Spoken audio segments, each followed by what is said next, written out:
இன்னைக்கு நம்ம பாண்டியன் ஸ்டோர் எபிசோட்ல நம்ம பாண்டியனும் கோமதியும் சில விஷயங்கள்லாம் ஒரு பக்கமாக வேற விதமாக ஹேண்டில் பண்ணிட்டு இருந்தாலும் நம்ம சரவணன் மயிலோட விஷயமே எந்த ஒரு முடிவுக்கும் வராமல் ரொம்பவுமே ஒரு இக்கட்டான சூழ்நிலை தான் இன்னைக்கு நடக்க போகுது.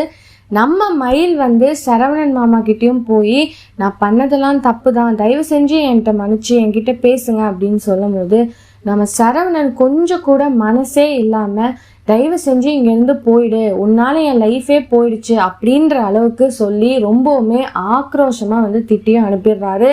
இந்த ஒரு விஷயத்த மயில் ஹேண்டில் பண்ண முடியாமல் நான் சாகுக்கு தான் நான் இங்கே வந்திருக்கேனே, இதுக்கப்புறமும் என்னால் வீட்டுக்கும் போக முடியாது, எங்கள் அம்மா பண்ணுறதும் கேட்க முடியாதுன்னு சொல்லிட்டு சூசைட் அட்டம் பண்ண போகும்போது தான் நம்ம மீனாவும் அந்த இடத்துல ரொம்பவுமே பேசி கூலாக ஹேண்டில் பண்ணுறாங்க. கண்டிப்பாக இனி மயில் சரவணன் சேர்றது மீனாவோட பொறுப்பு அப்படின்ற மாதிரி இந்த ஒரு இதை முடிக்கிறாங்க. இனி நாளைக்கு என்னன்றது நம்ம பொறுத்திருந்து பார்க்கலாம்.